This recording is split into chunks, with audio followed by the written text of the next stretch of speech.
निजान्तर्गतं पश्यन्नात्मन्मायया बहिर्भूतं यथा निद्रया यः साक्षात् कुरुते ब्रह्मोपसमये साज्ञानमेवाद्वयं तस्मै श्रीगुरुमूर्तये नमः इदं श्रीदक्षिणामूर्तये।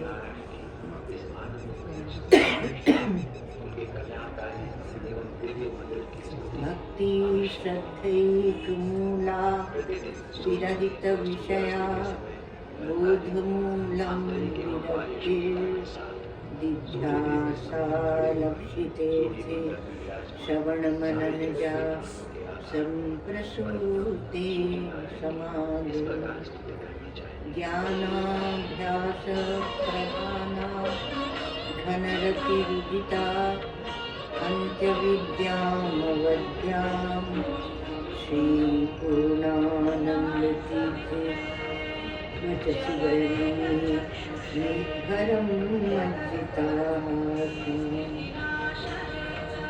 अखण्डानन्द सम्बोध पूर्तये ब्रह्ममूर्तये सुधास्मितसमाक्लिष्ट नेत्रान्तस्फूर्तये नमः।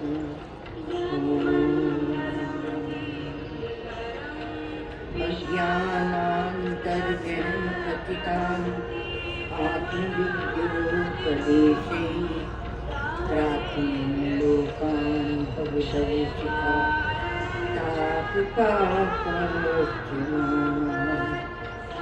मुक्त्वा मौनं वटविटपिनो मूलतो निष्पतन्ति शम्भोर्मूर्तिश्चरति भुवने शङ्कराचार्यरूपः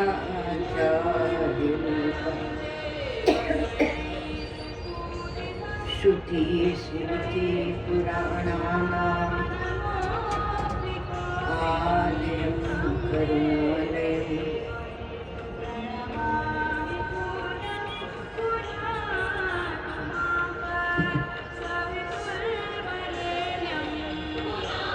नमामि भगवत्पादं शङ्करं लोकशङ्करं नमामि भगवत्पादं शङ्करं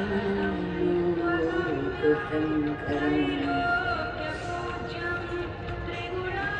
शांति।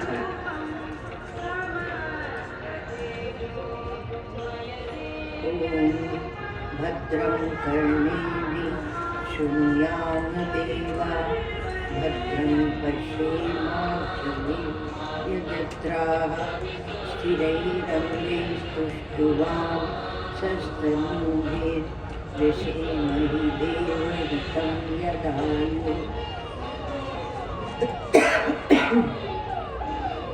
स्वस्ति न इन्द्रो वृद्धश्रवाः स्वस्ति न पूषा विश्वविदिताः स्वस्ति नस्तार्क्ष्यो अरिष्टनेमिः स्वस्ति नो बृहस्पतिर्दधातु।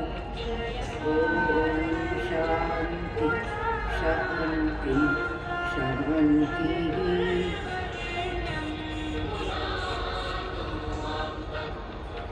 प्रज्ञानांशुप्रतानैः शिरचरनिकरव्यापिभिर्व्यापिलोकान् भूत्वा भोगांस्तविष्टान् पुनरपि भूषणोद्भासितान् कामजन्यान् पीत्वा सर्वान् विशेषान् स्वपिति मधुरभू मायया भोजयन् माया संख्या तुरीयं परममृतं मदं ब्रह्म यत्तन्नतो।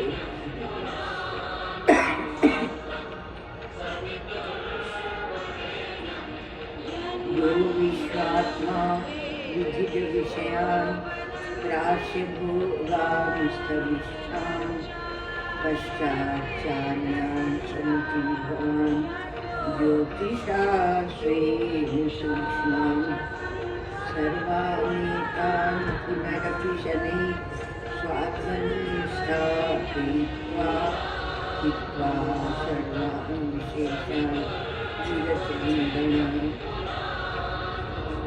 पात्वसौ नस्तुतीयः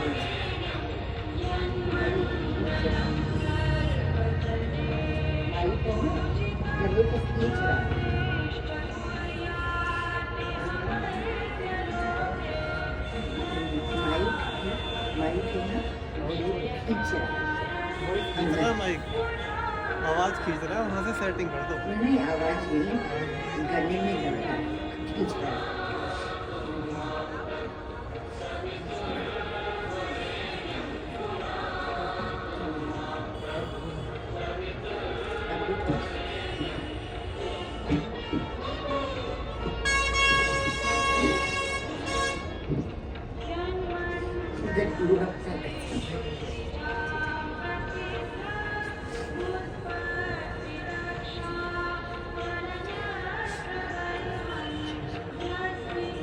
छठवें से पढ़ेंगे हम लोग। अब आ गए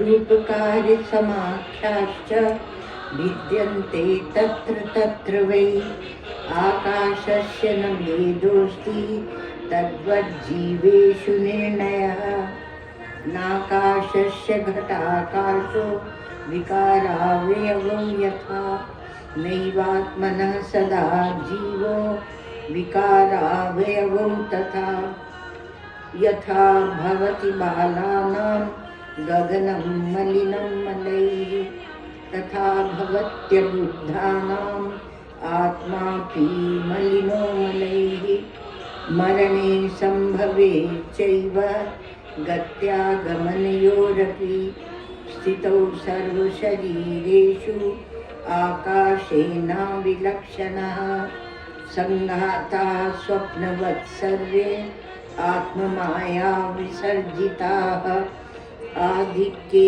सर्वसाम्ये वा नोपपत्तिर्हि विद्यते रसादयो हि कोशा व्याख्यातास्तैत्तिरीयके तेषामात्मा परो जीवः खं यथा सम्प्रकाशितः।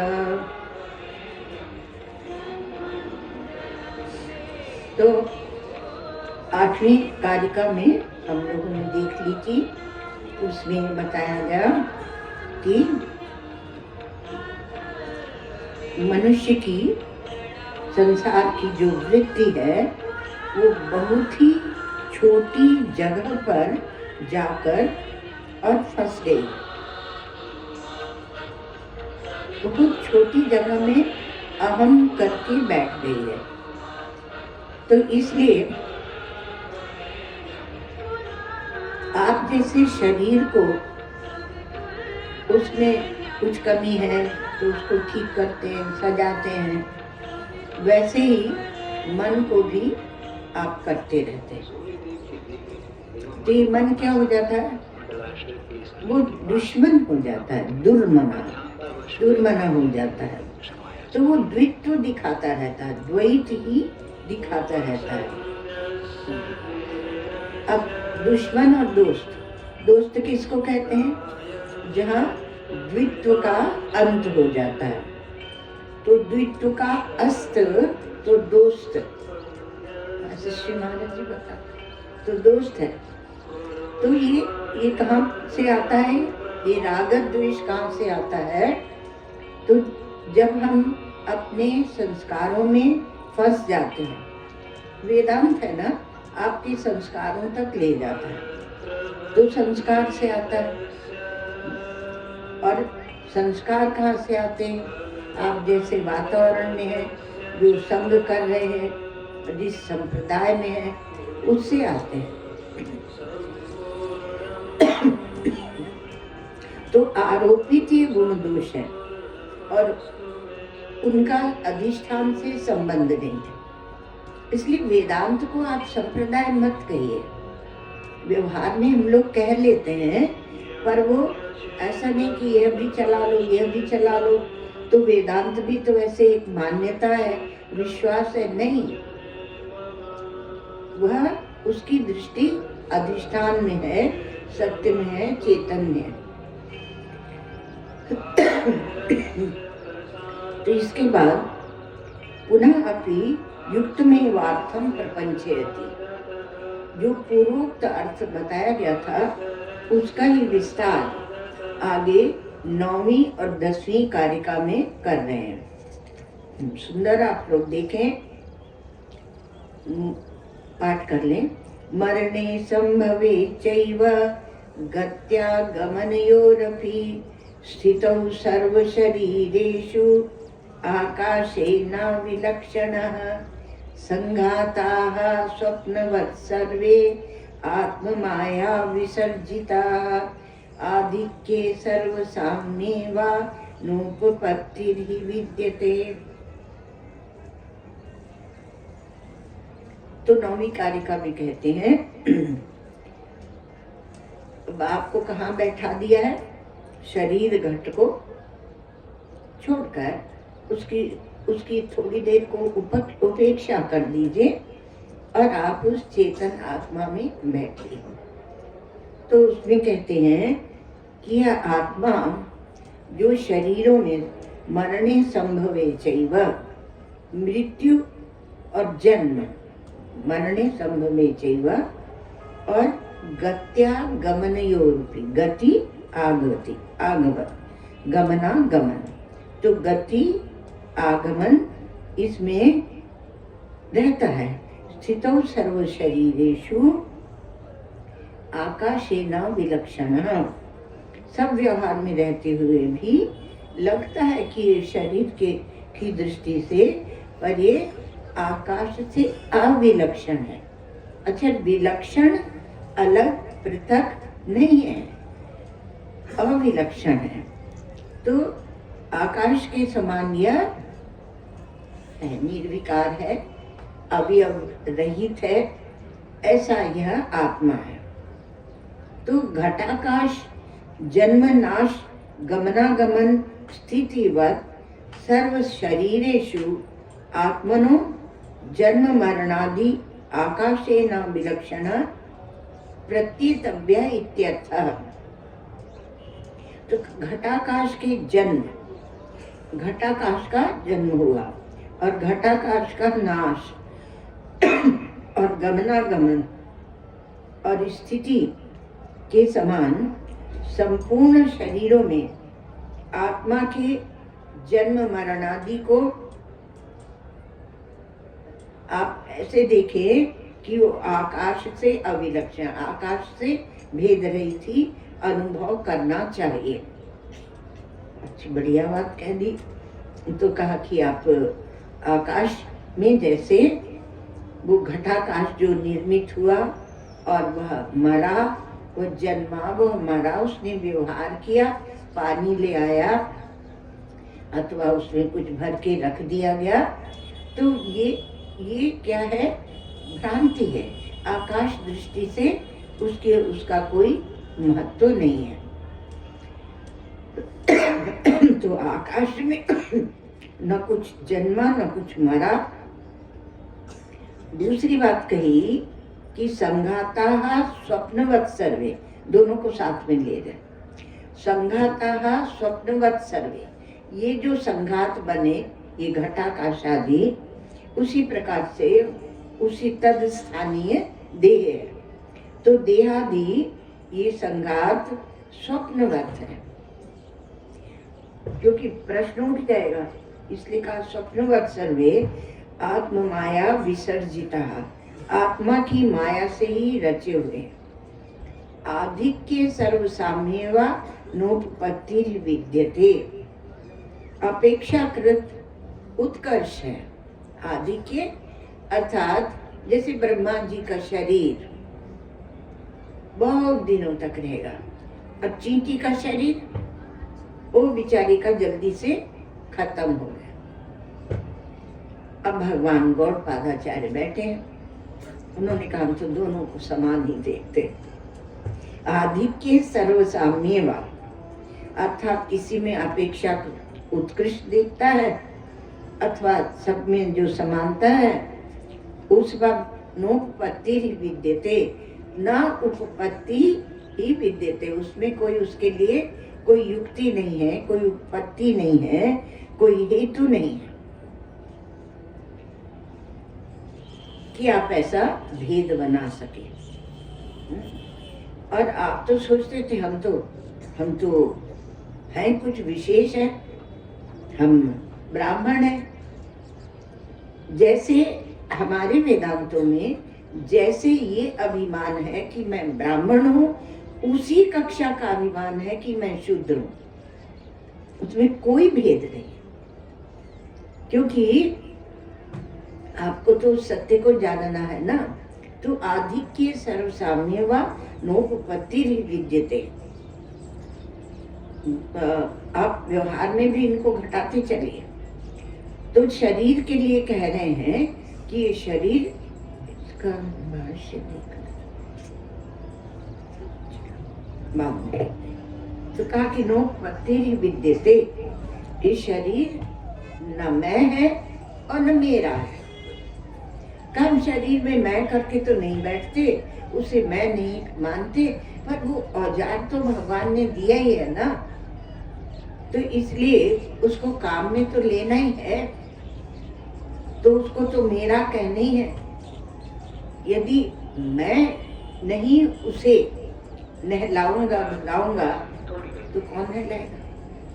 गंगा जी में जाना, डुबकी लगानी है इत्यादि जो व्यवहार है।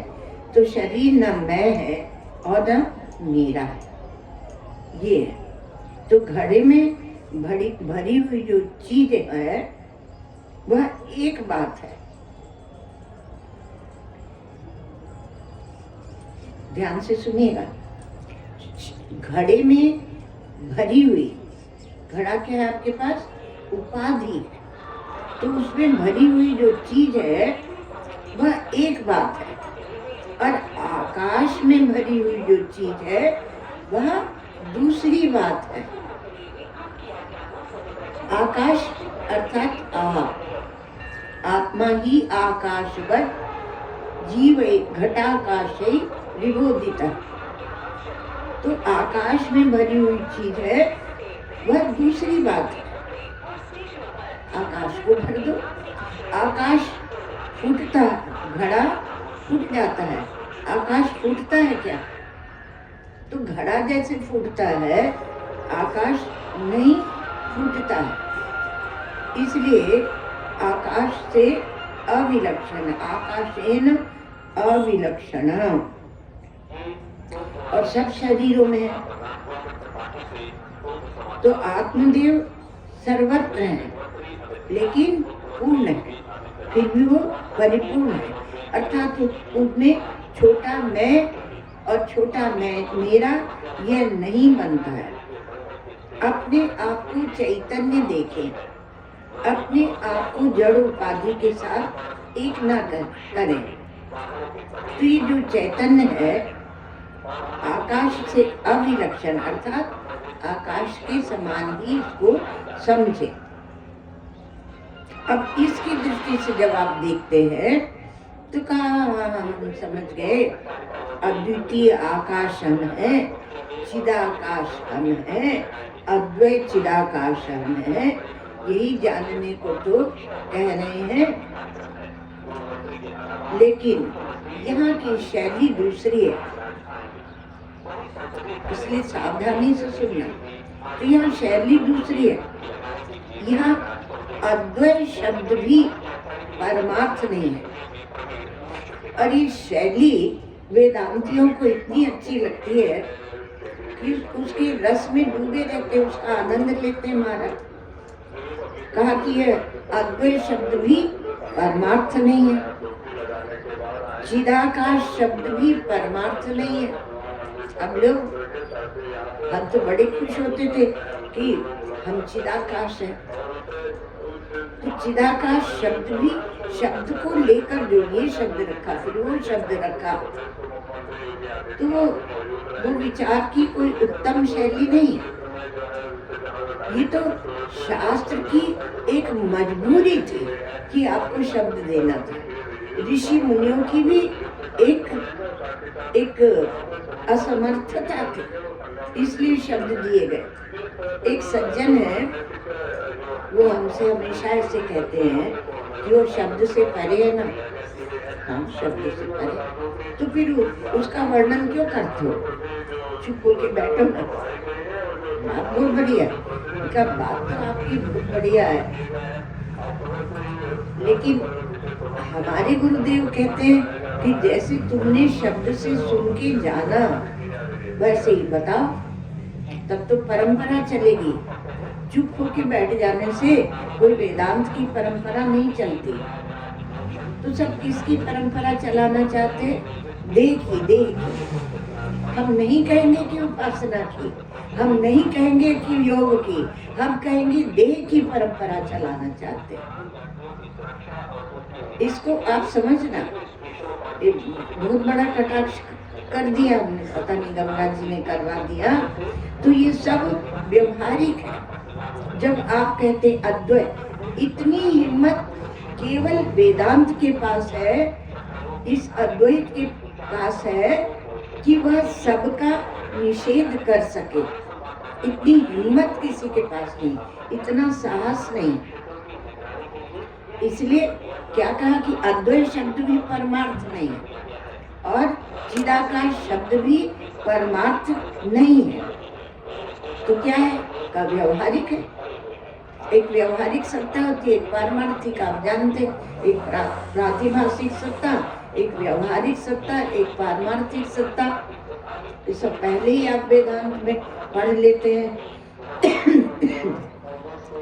तो भैया, जिसको अभी द्वैत का भ्रम बना हुआ है वह तो अभी व्यवहार में, और द्वैत के व्यवहारिक, क्योंकि आप द्वैत के व्यवहारिक भ्रम में हैं, तो उसको मिटाने के लिए इन शब्दों का प्रयोग किया जाता है।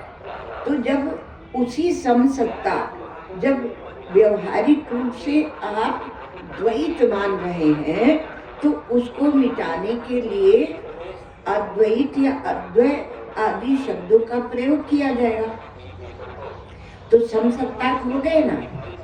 इसलिए कहा कि यदि द्वैत व्यवहारिक है तो अद्वैत भी व्यवहारिक है।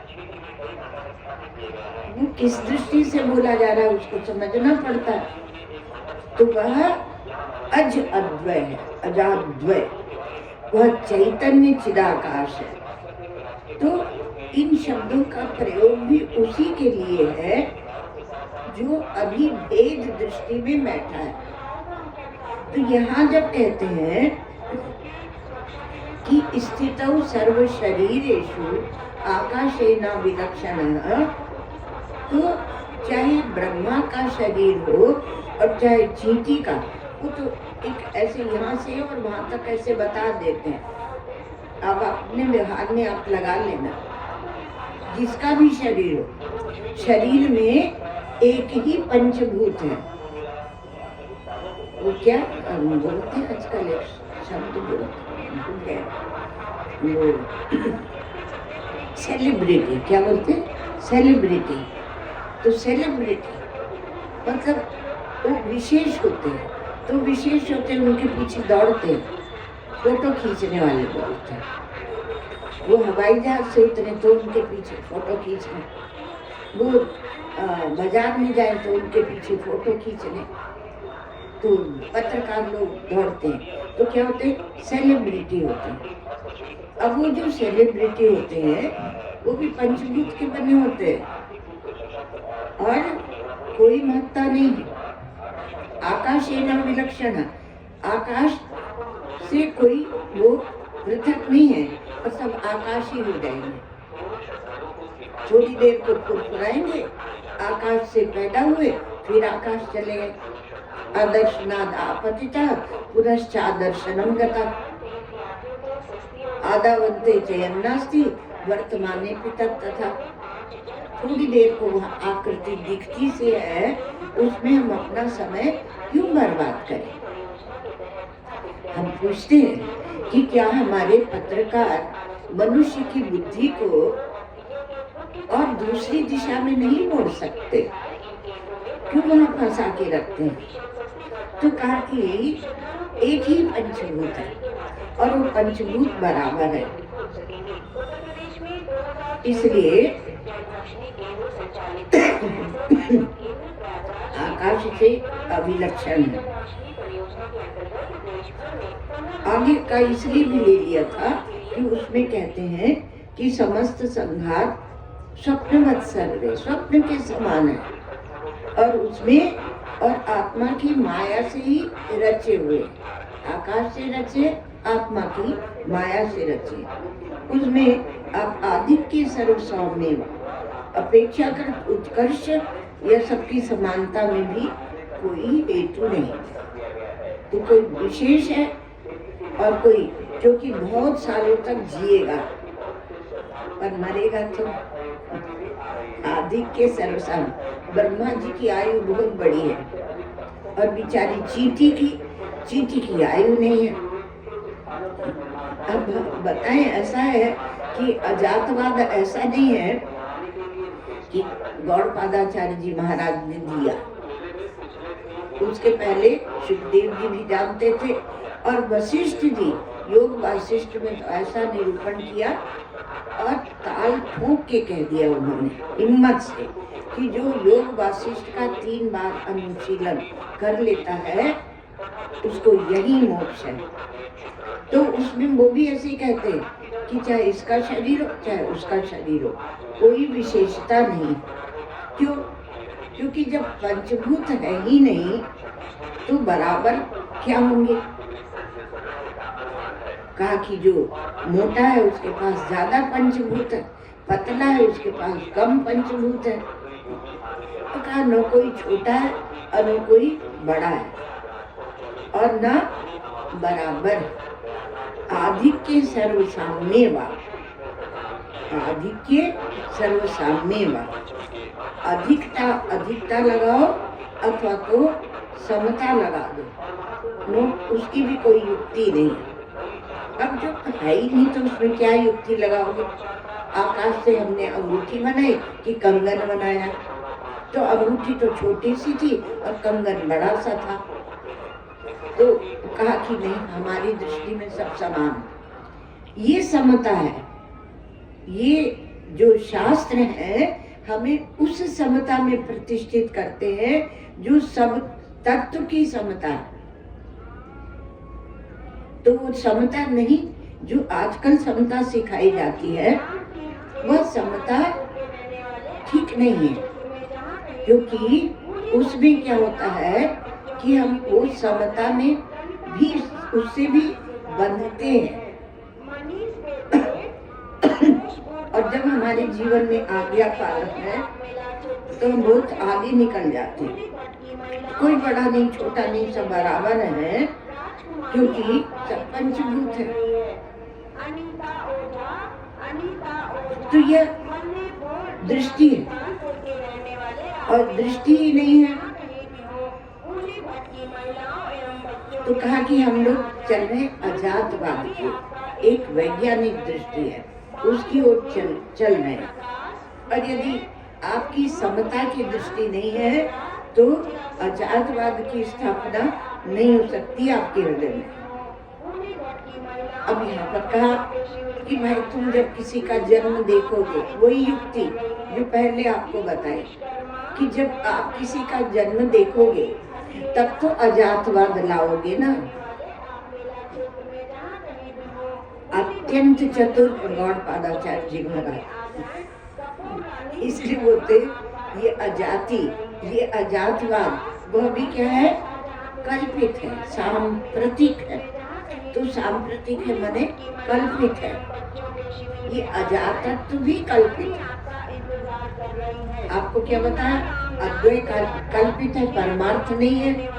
जब आप ऐसा देखते हैं तब ऐसे शब्दों से समझाना पड़ता है।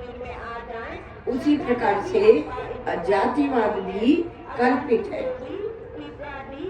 क्योंकि वह आप जब द्वैत देखते हैं उसमें किसी की महत्ता बताते हैं तो उससे होता है कहा कि उन्होंने ऐसी समाधि लगाई, ऐसी समाधि लगाई, उन्होंने समाधि लगा के शरीर छोड़ा, उन्होंने रोते रोते शरीर छोड़ा।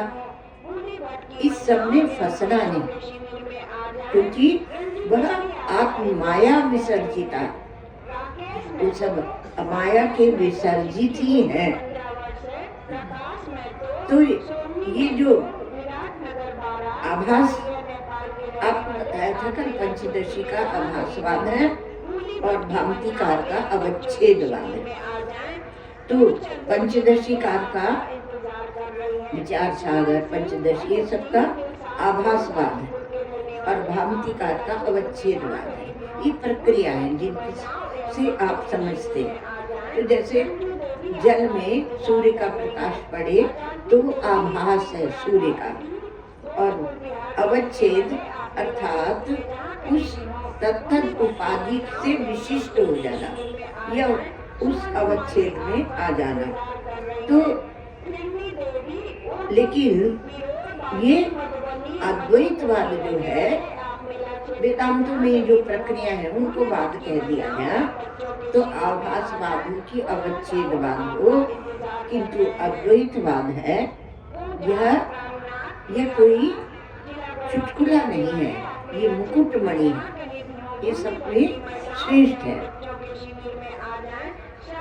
कहा कि नहीं, अद्वैत को लेकर हम द्वैत को कुचल देंगे। तो द्वैत जब है ही नहीं तो तुम किसको कुचलोगे? जब द्वैत है ही नहीं तो तुम किसको कुचलोगे? कहाँ अपनी बहादुरी दिखाओगे और खंडन किसका करोगे? खंडन कर रहे हैं हम, किसका खंडन कर रहे हैं? इसलिए खंडन खंड खाद्य जो है उसमें श्री महाराज जी बताते हैं कि उसमें महात्मा बैठे हैं और तो वो बोलता है जाके साधक जिज्ञासु कि ये द्वैत है नहीं, द्वैत है नहीं, सृष्टि हुई है कि नहीं हुई है? पूछा सृष्टि हुई है कि नहीं हुई है? तो उन्होंने कहा वयम तो चिदात्मनि ब्रह्मणि सुखमास्महे, हम तो चिदात्मा ब्रह्म में सुख से बैठे हैं, हमें क्या प्रयोजन है कि सृष्टि हुई है कि नहीं हुई है? तो कहे इतनी बड़ी सृष्टि दिखती तो है, तो कहा दिखती तो है, तो पर आवश्यक तो नहीं कि वो सत्य ही हो, क्योंकि वो तो बदलती भी रहती है, बदल जाती है। दिन भी नहीं रहता, रात आ जाती, रात भी नहीं रहती, दिन आ जाता है। तो जो जो बात वो कहे उसका ये खंडन कर दे, खंडन खंड खाद्य, तो उसका खंडन कर दे। तुम अगर कहते हो कि सृष्टि परमाणु से हुई तो परमाणु तो निरअवयव है, उसमें अवयव है ही नहीं, तो परमाणु के संयोग से कैसे सृष्टि होगी?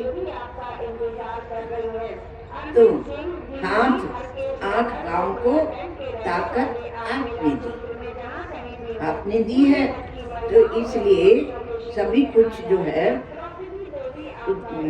हमारे प्रकाश में प्रकाशित है। तो कहा कि देखो अद्वैत तत्व के अतिरिक्त और कुछ है नहीं, हम अद्वैत है, अद्वैतवादी नहीं है, पर हम स्वयं अद्वैत तत्व, इसको समझना पड़ता है। तो जितना ये जन्म मरण, नरक स्वर्ग और पुनर्जन्म आदि की चर्चा है, ये कहीं तो स्थूल देहात्मवाद को लेकर उसके अनुसार है और कहीं कोई सूक्ष्म देहात्मवाद को लेकर उसके अनुसार है। जो भी पुनर्जन्म आदि की चर्चा है, सूक्ष्म शरीर का गमनागमन होता है, गत्यागमनयोरपि, और कहीं कारण देहात्मवाद के अनुसार विचार चलता है। सावधानी से देख लेना। अपने स्वस्वरूप में न माया है न छाया है, न विद्या है और न अविद्या है, न परिच्छिन्नत्व है न अपरिच्छिन्नत्व। परिच्छिन्नत्व को देखकर अपरिच्छिन्न बना रहे तो न परिच्छिन्नत्व है और न उसका अभाव ही है, परिच्छिन्नता का अभाव हो गया। न बंधन है और न मुक्ति है। इनकी शैली, इनकी प्रक्रिया यही है भगवान गौड़पाद की, कि वो कहेंगे कि कुछ है ही नहीं तो तुम क्यों मरे जा रहे हो। तो क्या है कि पहले वेदांत जो था वो सार्वजनिक नहीं था, सबको नहीं सुनाया जाता था कि आके कुंभ मेले में वेदांत वो तो कहीं चलता रहे इसलिए कुंभ मेले में सुना रहे, शायद किसी को चेत जाए किसी के अंदर।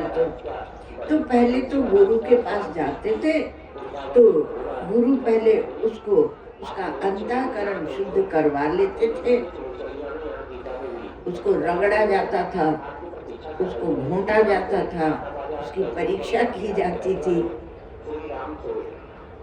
अब तो ऐसा है नहीं, क्योंकि अब गुरु ही नहीं ना चेला, न गुरु न चेला और चंद सन्यासी अकेला, तो न गुरु है और न चेला है। चेला इसलिए जाते हैं गुरु के पास कि गुरु के पास जो धन संपत्ति है वो हमें मिल जाएगी। अब देखो कि कौन सी धन संपत्ति उनके पास। यदि गुरु के पास धन संपत्ति केवल विचार की है, चिंतन की, ज्ञान की है, तो वह वही संपत्ति दे के जाएगा। और जिसको वो संपत्ति चाहिए होती है तो गुरु जी खिसक लेते, रख लो ये संपत्ति। तो ये सब क्या है कि जब हम आसक्ति को पालते हैं अपने अंदर, तब ये विषयासक्ति, ये पापासक्ति, ये नरकोन्मुक्ता, नरक की ओर मुक्ता, और उसमें उसके निवारण के लिए तब धर्म का उपदेश दिया जाता है। आप देखिए, निवारण के लिए है सब हमारे यहाँ। ऐसा नहीं कहिए कि हिंदू धर्म में ये है, सनातन धर्म ऐसे बोलता है। जो जैसा अधिकारी शब्द भी इसीलिए आया है कि जो जैसा अधिकारी होगा उसके अनुसार उसको धर्म बताया जाएगा, उसके अनुसार उसे उपदेश किया जाएगा। तो यदि ये दोष नहीं है तब उसे ज्ञान दिया जाएगा। इसलिए जब वह विषयों की ओर उन्मुख है, उसके पापासक्ति बनी हुई है, नरक को और जाने के लिए फंस रहा है जीव, तो भले नरक हो न हो, लेकिन अभी तो वो नरक भोग रहा है, इसलिए तब उसे डराया जाएगा कि नरक में ऐसा है वैसा है, और तब उसे धर्म की शिक्षा दी जाएगी। अधर्म, दुष्चरित्र आदि से निवारण के लिए धर्म की शिक्षा हमारे यहाँ। धर्म की शिक्षा इसलिए नहीं है कि दूसरे को तुम मार डालो फिर तुम्हें पूरे मिलेंगे। तो ये सब क्या, अभी आपको बता रहे थे ना कि एक स्थूल देह में बैठकर स्थूल देहात्मवाद के अनुसार उपदेश होता है, और उसमें जन्म मरण, स्वर्ग नरक, पुनर्जन्म, ये सब चर्चा होती है। और एक सूक्ष्म देहात्मवाद के अनुसार, कोई कारण देहात्मवाद के अनुसार। तो अब कहा कि वेदांत तो आखिरी रत्न है ज्ञान का, जो अनुभव पर्यवसायी होता है ना, तो अनुभव में ले जाता है। इसलिए उसका विचार तब शुरू होता है। तो आत्म माया विसर्जिता, ये आत्मा की ही माया है जो इतने रूपों में आपको दिख रही है। तो ये अनुभूति में पर्यवसित होने वाली विद्या है। तो यदि आप परमात्मा को कुछ भी सिद्ध करेंगे तो बात नहीं बनेगी। इसलिए आकाश के समान है, आकाशेन विलक्षण, यह आपका परमात्मा, यह आत्मा आकाश से अविलक्षण। और अधिक अधिष्ठान के अज्ञान से ये सृष्टि की प्रतीति होती है। यह अधिष्ठान क्या है? आकाश। तो उसके अज्ञान से ये सृष्टि की प्रतीति होती है। प्रतीति माने जादू का खेल है, और इसी में सब संघात है। संघाता स्वप्नवत सर्वे। अब आकाश का जो दृष्टांत दिया जा रहा था, आप उसको ठीक से न समझ पाए, तो इसलिए स्वप्न का भी ले आए। कहा कि वो बड़ा है छोटा है। अब सपने में कौन बड़ा छोटा? आपके पास बहुत सारा भोजन रखा है, पर सपने में आप भूखे हैं। राजा जनक को तो ये समस्या ही हो गई थी, सपने में भूखे थे, और जब जागे तो भोजन बहुत सारा रखा हुआ है, खा पी के सोए थे। तो उन्होंने कहा यह सच की वह सच, कौन सा सच है? वो भी स्वप्न था, ये भी स्वप्न है, तो स्वप्न में ही हम छोटा बड़ा कर रहे हैं। तो आपके सपने के ब्रह्मा है और सपने की चींटी है, तो कौन बड़ा है और कौन छोटा है? तो अधिष्ठान के अज्ञान से ये जादू का खेल ये दिख रहा है, और इसी में सब संघात, तो कौन बड़ा और कौन छोटा है, और कौन बराबरी का है, वो भी स्वप्नवत है। तो सपने में एक व्यक्ति 5 वर्ष का है और एक 30 वर्ष का है। आप कहते हैं कि यह बड़ा है, ये छोटा है। तो उम्र और वजन ये सब कल्पित है, मन का ही खेल है। न लंबाई है सपने में, और न लंबाई है, न वजन है, न चौड़ाई है, और न बड़प्पन है, ये बड़ा है ये छोटा है। अब हमारे तो शास्त्रों में ऐसे ऐसे दृष्टांत दे दिए जाते हैं ना। तो ब्रह्मा जी तो कहा कल्प भर जिएंगे, और जुआ तो पता नहीं कब मर जाए। आपके सिर में जो जुआ चलता रहता है ना, पता नहीं कब मर जाए। और ब्रह्मा जी कब तक जिएंगे? कहा वो तो एक कल्प जिएंगे। तो कल्प की गिनती बताई जाती है, तो अधिक है, अधिक के सर्वसाम्यवा, तो कल्प भर है। तो आपके तो अब ये जो माया आई, तो माया को कहा गया कि यह अनिर्वचनीय है। अब ये अनिर्वचनीयता भी अपने मत से, आपके विचार से, आपकी मति से निर्वचनीय कहा जाता है। तो अपने मत से, आत्मदृष्टि से अनिर्वचनीयता भी नहीं कही जाती। सृष्टि अनिर्वचनीय अर्थात मिथ्या है। अनिर्वचनीय जिसका निर्वचन नहीं हो, उसी को कहते हैं मिथ्या। मिथ्या मीठा सिद्ध वस्तु को कहते हैं। एक वस्तु जैसे रूप है तो आँख है, आँख है तो रूप है, तो इसको क्या कहेंगे? मिथ्या सिद्धत्वात् मिथ्या। एक दूसरे से जो सिद्ध हो, सापेक्ष हो, उस सापेक्ष वस्तु को कहते हैं मिथ्या। निरपेक्ष मिथ्या नहीं होता है, पर सापेक्ष ही मिथ्या होता है। तो अन्योन्य आश्रित होता है यहाँ। तो मिथ्या, तो मिथ्या, अभी मिथ्या की हम लोग परिभाषा थोड़ा सा विचार करें तो अन्योन्य आश्रित जो होता है, परस्पर सापेक्ष जो होता है, जैसे सूर्य से हम आंखों को जानते हैं, आंखों से सूर्य। तो जिस वस्तु की सिद्धि सापेक्ष होती है उसे कहते हैं मिथ्या। इसलिए जो स्वतः सिद्ध वस्तु है, जो स्वयं प्रकाश वस्तु है, वो मिथ्या नहीं होती, और जो स्वयं प्रकाश नहीं होती है वो मिथ्या कोटि में चली जाती है। मिथ्या जन्यत्व ही मिथ्यात्व प्रपंच का दृश्य होने से दृश्य प्रपंच मिथ्यात्व में जाता है। मिथ्या का अर्थ है एक तो कि दूसरे से सिद्ध होना।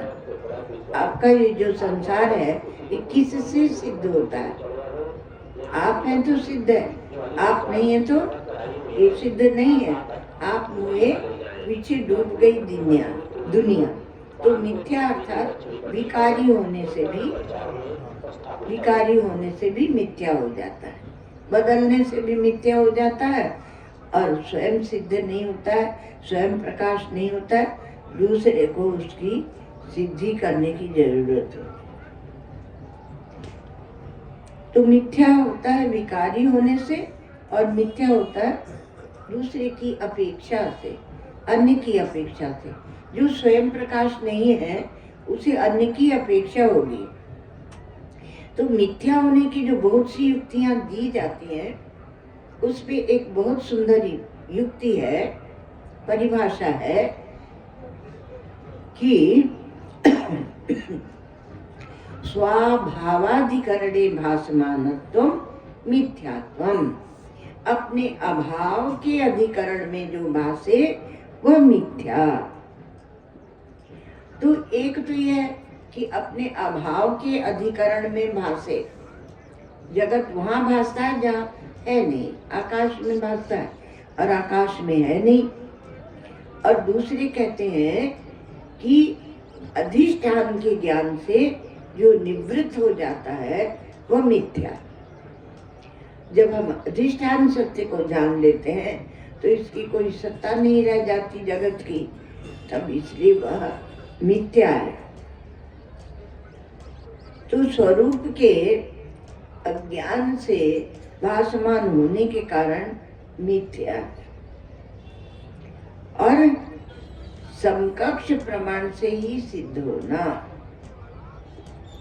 यहाँ भी कहते हैं कि जब समकक्ष प्रमाण से ही सिद्ध होना।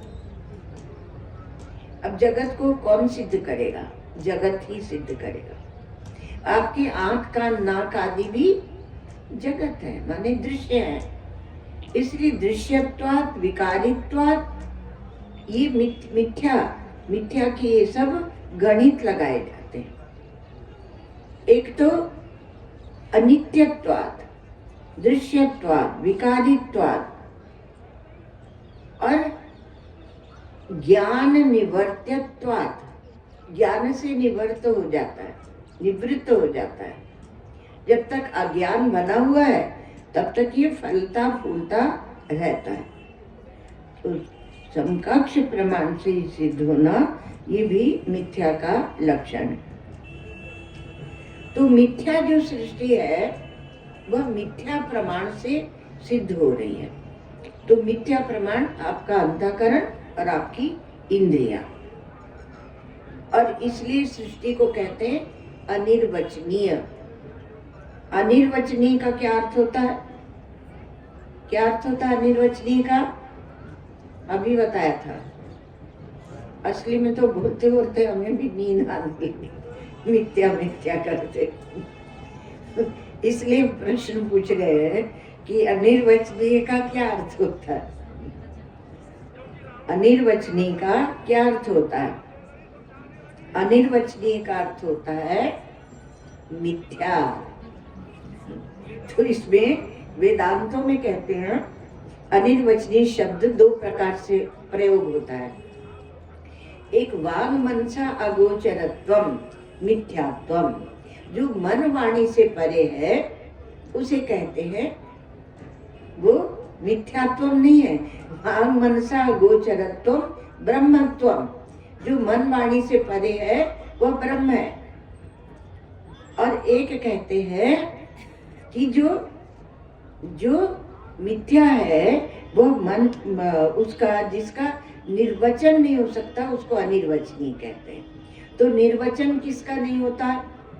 निर्वचन जिसका नहीं हो सकता उसे मिथ्या, उसे अनिर्वचनीय कहते हैं। मिथ्या नहीं, अनिर्वचनीय कहते हैं। तो अनिर्वचनीय किसे कहते हैं? तो एक तो कहते हैं अनिर्वचनीय ब्रह्म को, और एक कहते हैं माया को या सृष्टि को। तो मन वाणी से जो परे है उसको कहते हैं अनिर्वचनीय। और वांग मनसा अगोचरत्वम, तो उसको कहते हैं अनिर्वचनीय। और एक बोलते हैं कि वांग मनसा अगोचरत्वम ऐसे नहीं, पर उसको सिद्ध नहीं कर सकते। सत्वा सत्वाभ्याम अनिर्वचनीयत्व, किस दृष्टि से उसका निरूपण करें? तो अनिर्वचनीयता ये है कि एक दृष्टि से वो है माया, माया भी अनिर्वचनीय है ना। तो एक दृष्टि से है और एक दृष्टि से नहीं है। तो सत्वा सत्वाभ्याम अनिर्वचनीयत्व, तत्व तत्वाभ्याम अनिर्वचनीयत्व, और वांग मनसा अगोचरत्व अनिर्वचनीयतम अनिर्वचनीयत्व। तो इस प्रकार से ये विचार चलता है। दूसरा, कुछ मिथ्या सृष्टि मिथ्या प्रमाण से ही सिद्ध होती है, इसलिए जब स्वरूप का ज्ञान होता है तब तक वह भासती रहती है, और समकक्ष प्रमाण से सिद्ध होने के कारण ये मिथ्या है। अपने अभाव के अधिकरण में भासमान होने के कारण मिथ्या है। अधिष्ठान के ज्ञान से ये, क्योंकि अज्ञान सिद्ध है इसलिए उसकी निवृत्ति हो जाती है, इसलिए मिथ्या है। तो समकक्ष प्रमाण से ही सिद्ध होती है, और तब तक भासती रहती है जब तक हमें अपने स्वरूप का अज्ञान है। तो स्वरूप के अज्ञान से भासमान होने के कारण मिथ्या है।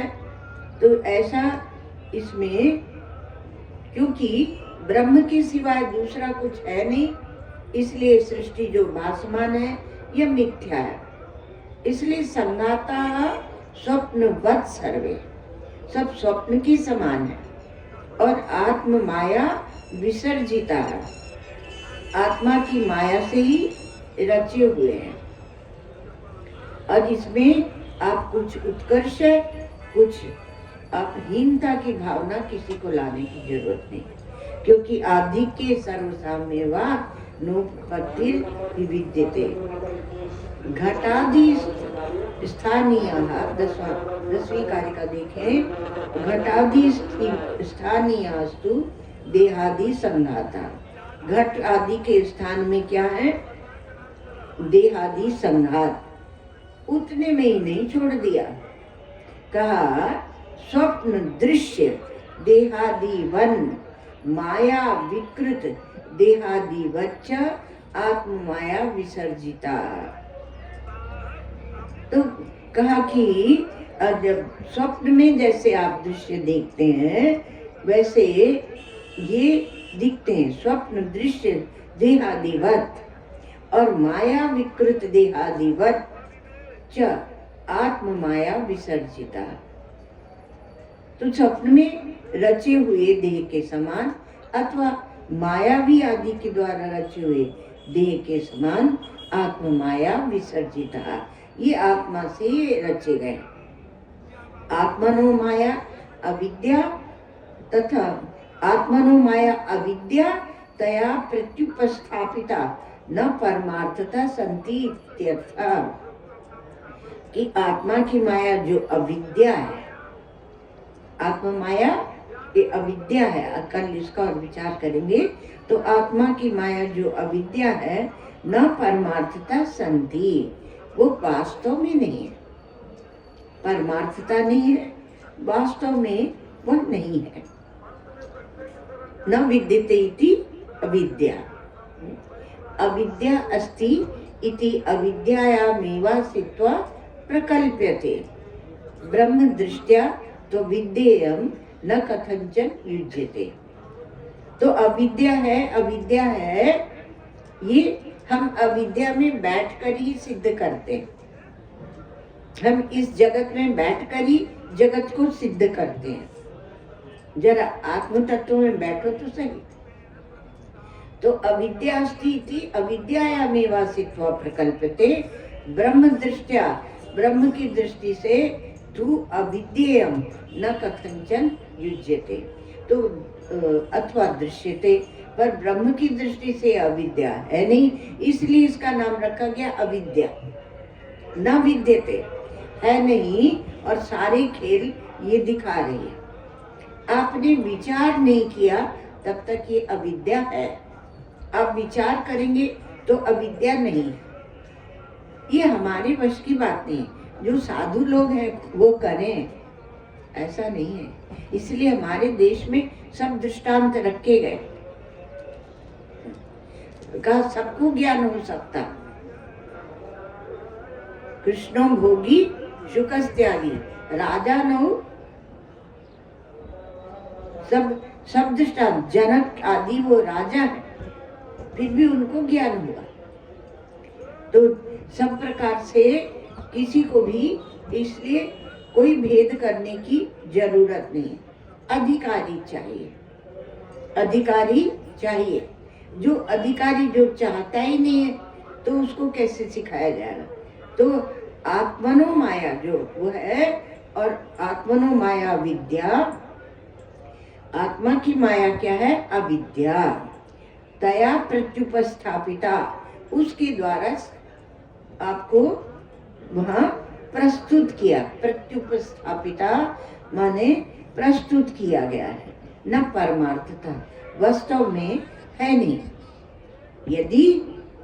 यदि आधिक्यम अधिक भाव, यदि आधिक्यम अधिक भावः तिर्य देहाद्यपेक्षया देवादि कार्यकरण संघातानां यदि वा सर्वेषां समतैव नैषाम् उपपत्ति संभवः सद्भाव प्रतिपादको हेतुर्विद्यते नास्ति हि यस्मात् तस्मात् अविद्याकृता एव न परमार्थता संति इत्यर्थः। तो अब कहते हैं कि यदि किसी में ज्यादा है, विशेषता है, और किसी में कम है, तो यदि तिर्यगादि देवों की अपेक्षा यदि आधिक्यम अधिक भाव, आधिक्यम अधिक भाव किसमें, तिर्य देहाद्यपेक्षया, तिर्यगादि अर्थात पशु पक्षी हैं जिनका ऐसे शरीर चलता है ना, तो देवादि कार्यकरण संघाता नाम, जो देव आदि वो है, उनका जो कार्यकरण संघात है, तो उसमें कुछ उत्कृष्टता है, कुछ विशेषता है। तो तत्व दृष्टि से समता है, वह सर्वेषां समता एवं नैषाम उपपत्ति, सब में समानता ही है।